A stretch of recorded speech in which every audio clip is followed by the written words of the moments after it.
My name is Shweta Manoj and I'm currently pursuing my third year in Biomedical Engineering from Sahridaya College of Engineering and Technology, Thrissur.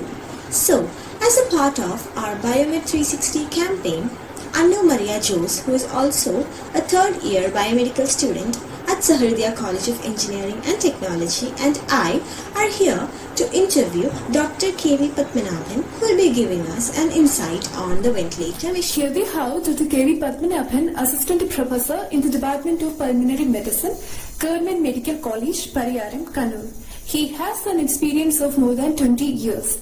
Today, he going to be talking about the most discussed medical equipment in this pandemic blues, the ventilator mission. So kindly lend your ears to know more about the ventilators. Thank you. Hello everyone and a very warm good evening. I am Annu Maria Jose.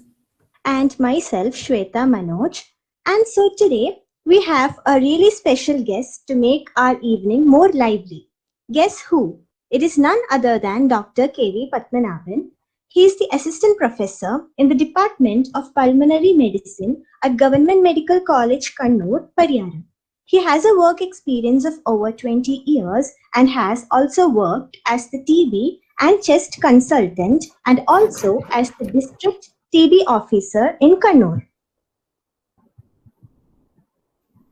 It gives us utmost pleasure to have you, sir, in our live interview. On behalf of whole Biomed 360 team, we welcome you, sir. Biomed 360 is an initiative for unleashing the biomedical equipments in such a way that it reaches the people by professional collaboration. Okay, so we have a few questions for you today, sir, where we'll be interacting and getting to know more about what a doctor has to do related to the ventilator sector. So let's move on to the first question, sir. So, how do you wean out a patient that is shifted from a ventilator and how is it decided? Mechanical ventilator is a device. The function of the lung is done by an external device. The mechanical ventilation is a process by using the device will support partially or totally the delivery of the gas into the lungs. It will maintain the ultimate goal is to maintain the adequate oxygen in the blood and carbon dioxide in the blood. It is also used for unloading the inspiratory muscles, that is to decrease the work of breathing also. There are so many ventilator settings. It depends upon each patient, the condition of the patient, the disease the patient is having. Example, modes are different for different diseases. COPD, chronic obstructive pulmonary disease, have a certain mode, and ARDS has some modification of the modes. So depending upon the disease per se and the patient's condition, the modes may change, and we will adjust accordingly. Usually, the indications are respiratory failure. It is the respiratory failure. There are two types of respiratory failure: hypercapnic respiratory failure and hypoxemic respiratory failure. Hypercapnic means that is type 2 respiratory failure. It is called. It is the increase in carbon dioxide in the blood. That is hypercapnic. Whereas hypoxemic means decrease in oxygen content of the blood. So many diseases causes this type of respiratory failure. The main indication of the ventilator is to support the patient in respiratory failure. You may use ventilators in some cardiac insufficiency. Example, cardiac failure, pulmonary edema. These conditions you can use. Some neurological conditions, example, some motor neuron diseases and other in comatose conditions. Sleep disorders, obesity, hypoventilation, then obstructive sleep apnea. All these conditions, you have to use the ventilator. Once you put the patient on a ventilator, you can the machine will do the ventilation. Once the cause, that is the disease per se, is relieved, you have to switch off the patient from the ventilator. When the patient breathes normally, his own breathing, you have to reduce the ventilatory settings, reduce the ventilatory support, and wean off the patient from the ventilator. There are so many methods of weaning the patient from the ventilator. It is a double-edged sword, actually, weaning the patient from the ventilator. Actually, ventilation, invasive ventilation, these are called invasive ventilation. Invasive ventilation is by putting the endotracheal tube into the airway, into the airway and connecting it to the ventilator. So discontinuation involves discontinuation of the mechanical ventilator and removal of the artificial airway you put in the airways. Actually,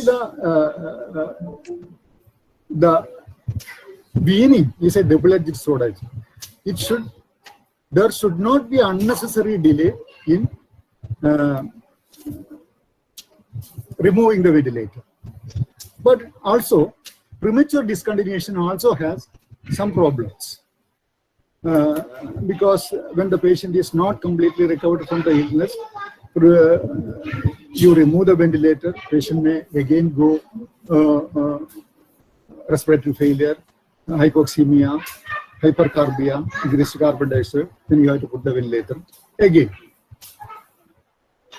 Some patients may have some dependence, ventilatory dependence. There are so many issues, neurological issues, respiratory muscle load interactions, gas exchange factors, cardiovascular factors, some psychological factors. These are all some factors patient may depend on ventilator for long. When you can wean the patient from the ventilator, actually it depends. It is the clinical assessment of the patient. It is physician's judgment. There are so many criteria also, but ultimately is physician's judgment. Consider when the reason for the ventilation is stabilized. If respiratory failure, COPD, chronic obstructive pulmonary disease with respiratory failure, oxygen saturation comes to normal, and carbon dioxide is normal, then you can decide on weaning the patient from the ventilator. Patient should be hemodynamically stable. His BP, pulse, etc. should be normal without support. BP without support, it should be normal. Daily screening should be done. Whether patient is, you can do arterial blood gas analysis, ABG, and look the oxygen content in the blood, carbon dioxide content in the blood. You can see the in monitor. You can see the oxygen saturation without much oxygen delivery. Patient should be saturation should be above 90%. There are certain criteria. I would say that this one essential to begin weaning the patient. There are some parameters. Patient should be alert and cooperating. First of all, he or she should be hemodynamically stable. Respiratory rate should be less than 30 per minute. No effect of sedation or neuromuscular blockade. If there is excessive sedation, it will be very difficult to wean the patient from the ventilator. There should be minimum secretion. If there is excess secretion, you will be in trouble. Even after weaning, patient will be go for respiratory failure again. Nutrition status should be good. There are certain ventilatory parameters also. Spontaneous patient should have spontaneous breathing. Otherwise, if there is no spontaneous breathing, you cannot wean the patient from the ventilator. Spontaneous tidal volume should be less than 5 to 8 ml per kilogram. Vital capacity should be more than 10 to 15 ml per kilogram. PEEP should be requirement of PEEP positive end expiratory pressure, it is called, should be below 5 millimeter of water. Then minute ventilation should be less than 10 liters. These are the some of the essential criteria for before weaning, ventilatory criteria for before weaning. Before weaning, you should do a ABG analysis, acid blood gas analysis.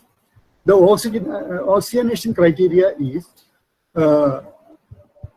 arterial carbon dioxide should be below 50 millimeter of mercury, with normal pH also.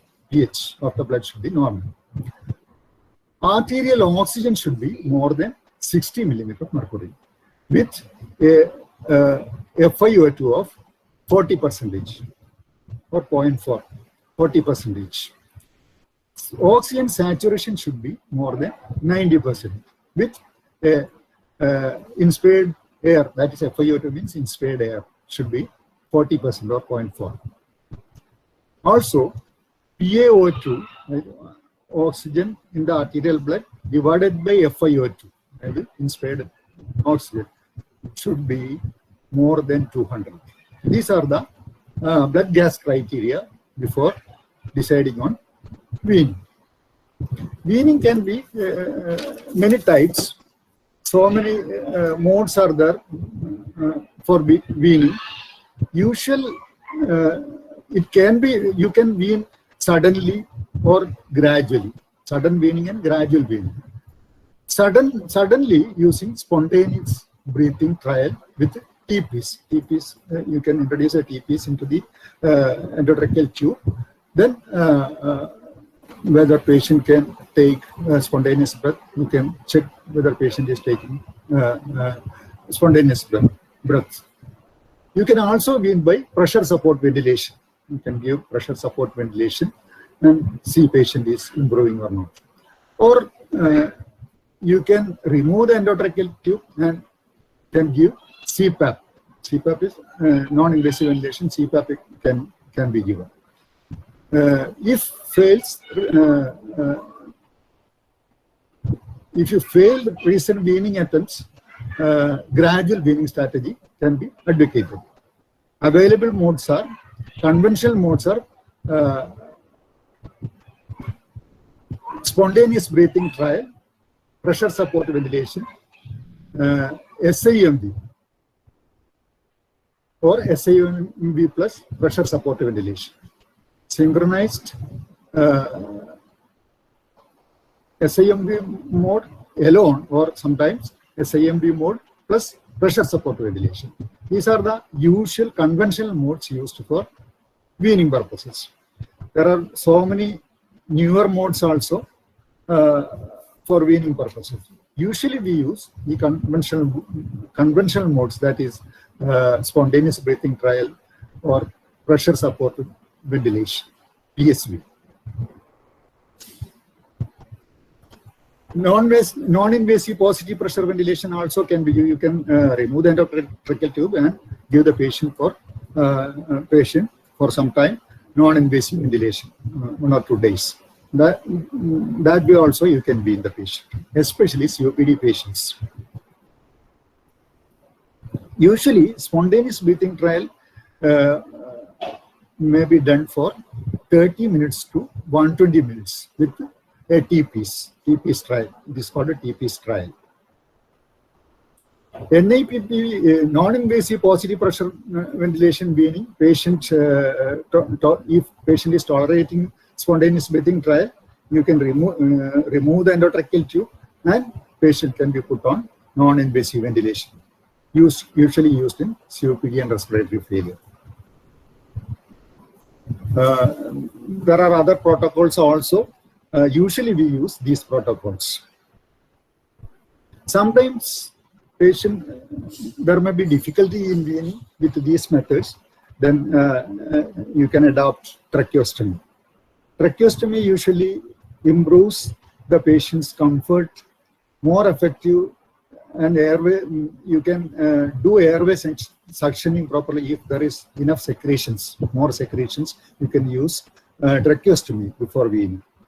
difficult weaning, all that with other methods, if you are not able to wean the patient, you can use tracheostomy. Airway resistance will be less. Then enhanced patient mobility. With endotracheal tube in the mouth, patient cannot move or talk. But with the tracheostomy, patient can move or sit up. Enhanced patient mobilities. Increased opportunities for articulated speech. With the tracheostomy, patient can speak to some extent. Patient can able to eat orally also with the tracheostomy. So tracheostomy is another method. If weaning with the above methods are method fail, you can adopt tracheostomy. In our ICU setup, we usually use once daily TPs weaning, putting TPs and spontaneous breathing trial, or pressure support ventilation for weaning. Usually we can wean all patients, but in some patients we may need tracheostomy. Early extubation with backup ventilation with non-invasive positive pressure ventilation also we use sometimes in COPD patients. If patient return to ventilation again within 48 hours following extubation, it is called weaning failure. These are the usual things we come across the problems in weaning the patient from the ventilator. Thank you for your information, sir. So my next question is, actually, what is the difference between a CPAP and BiPAP?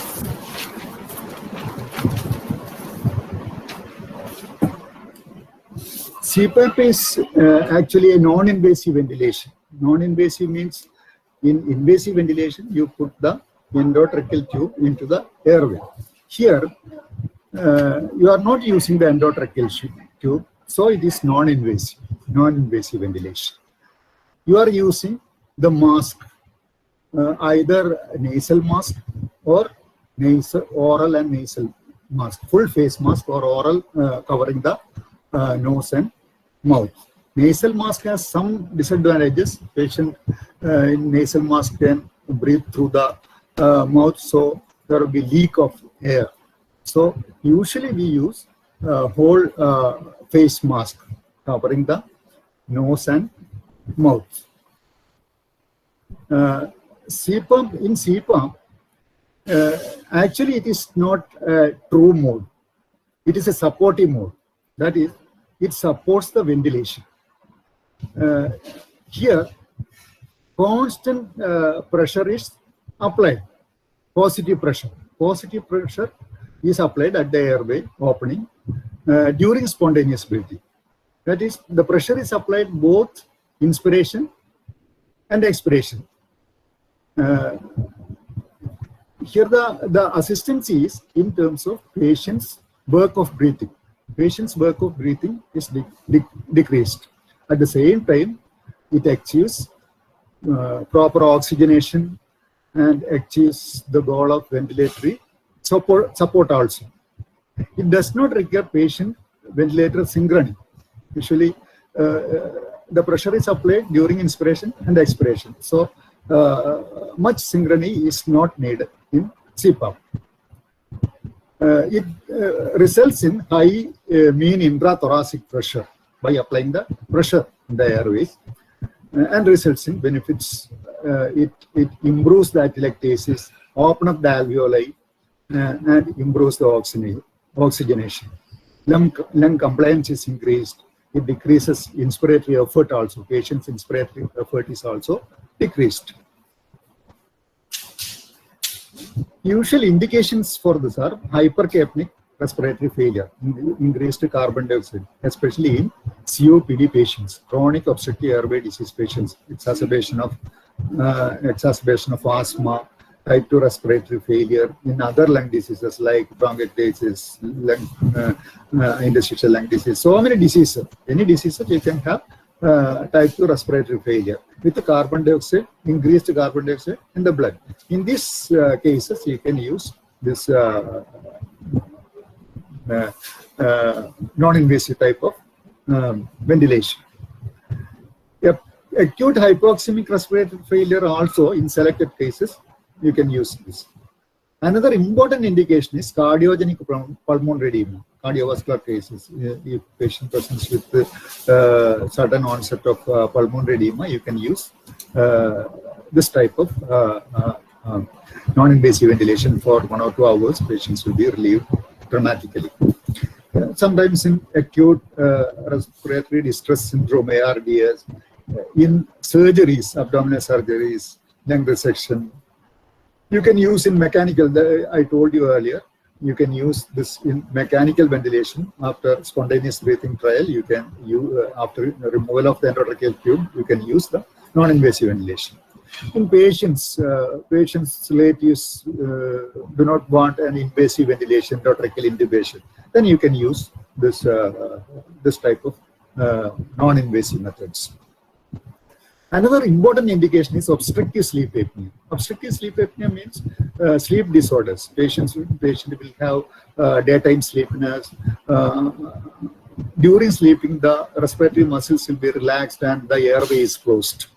So, to open up the airways during sleep, this type of CPAP, continuous positive pressure ventilation, is usually used. Obstructive sleep apnea, it is very useful. Weaning from obstructive sleep apnea, also in obesity hypoventilation syndrome, obese patients who have high carbon dioxide level in the blood, you can use, and desaturation of the blood, you can use non-invasive ventilation. The problem with this one is non-invasive ventilation, you have inspiration and expiration tubes. In invasive ventilation, non-invasive ventilation, you will have only one single tube. So there is chance of rebreathing, carbon dioxide rebreathing. Expired air is again breathing. That is carbon dioxide rebreathing. Oxygen may be given, but you can give the oxygen through the whole of the mask or ventilatory circuit. The problem is carbon dioxide rebreathing with this positive CPAP, continuous positive airway pressure, non-invasive ventilation. In BiPAP, this is a CPAP. BiPAP means you can adjust the inspiratory pressure and expiratory pressure. In CPAP, you cannot adjust both pressures, inspiratory and expiratory pressure. Continuous pressure you are applying during inspiration and expiration. In BiPAP, you can adjust EPAP, that is expiratory positive airway pressure, and IPAP, inspiratory positive airway pressure. You can adjust it individually. Application of expiratory positive air pressure flushes the dead space carbon dioxide and prevents rebreathing of the carbon dioxide. EPAP also helps alveolar recruitment, opening up of the alveoli, prevents atelectasis, and stabilizes the upper airways during sleep apnea. I told you earlier, in sleep apnea you can use it. Inspiratory positive air pressure is mainly to correct hypoventilation. In BiPAP, spontaneous, you can use spontaneous or timed modes with backup with the respiratory rate. You can change the respiratory rate, and tidal volume can be and also be adjusted. It is useful in obesity hypoventilation with OSA or mixed sleep disorders, especially when there is carbon dioxide retention. There is increased carbon dioxide in the blood, and if there is desaturation, BiPAP is very useful rather than CPAP. Thank you, sir. So my third question is, how is tracheostomy decided for a patient? Ventilated patient, tracheostomy is a well-established procedure for weaning tracheostomy. There are so many other indications for tracheostomy. In intensive care units, emergency tracheostomy is done. Usually, tracheostomy is done if the patient needs prolonged ventilation. You cannot put the patient on ventilator for a long time, because it is the airway anatomy will change. There will be necrosis of the cartilages, then ciliary mechanism will be lost. If more than 10 days, at least at the most 14 days, more than 10 days, if you need to keep the ventilator in invasive ventilation, endotracheal tube more than 10 days, you have to put the patient, subject the patient to tracheostomy and put the ventilator through the tracheostomy tube. Otherwise, there are so many complications, ventilator associated pneumonia, etc. So it is better to put the subject the patient to tracheostomy. There are other causes for tracheostomy also. Any upper respiratory obstruction may lead to choking, stridor, and patient may need emergency tracheostomy. Sometimes some problems, stricture or cancer of the upper respiratory also need tracheostomy. That is an elective procedure. If patient is having some CA larynx or upper part of the airway, cancer of this airway or larynx, you may sometimes need tracheostomy to bypass the upper airway. In mechanically ventilated patient, prolonged ventilation, or you anticipate prolonged ventilation, you have to do tracheostomy. If you fail weaning process, spontaneous breathing trials, pressure support ventilation, SIMV, these modes you are not able to wean the patient from invasive ventilation, you can do tracheostomy and put the ventilator through the tracheostomy tube. In this way, the anatomical dead space, that upper airway, you are bypassing the upper airway and reducing the dead space ventilation. It is easy to connect the ventilator to the tracheostomy tube. Usually, between second and third ring cartilage, you do usually tracheostomy, temporary tracheostomy or permanent tracheostomy. These are all temporary tracheostomy. Permanent tracheostomy, chronic upper airway obstruction. If you cannot remove the upper airway obstruction, you have to do the tracheostomy and permanent tracheostomy. There are so many complications. Pneumonia, sometimes you may get pneumonia. Sometimes you may get tracheal damage, presence of necrosis to the tissues. If it is too in the upper part of the trachea, you can subglottic stenosis. Sometimes there is difficulty in communication during tracheostomy. Sometimes tube dislodgement, maybe the tube occlusion by secretion sometimes, because the air is not humidified through the upper airway. Usually the air passes through the upper airway, the air is humidified. When air is passing through the trachea, it is not humidified. So you have to use heat moisture exchange filter, HME, for humidifying this air. Then sometimes there will be tracheal stenosis. If done too high, sometimes subglottic stenosis also. These are some of the complications of the tracheostomy. Superficial wound infection also sometimes. These are the indications, some of the indications for tracheostomy, and especially ventilated patients in ICU. A small doubt that most of us will be having is that, will tracheostomy bring any difficulties when returning to normal life? Actually, temporary tracheostomy, there will not be any problem, no difficulties. usually when the patient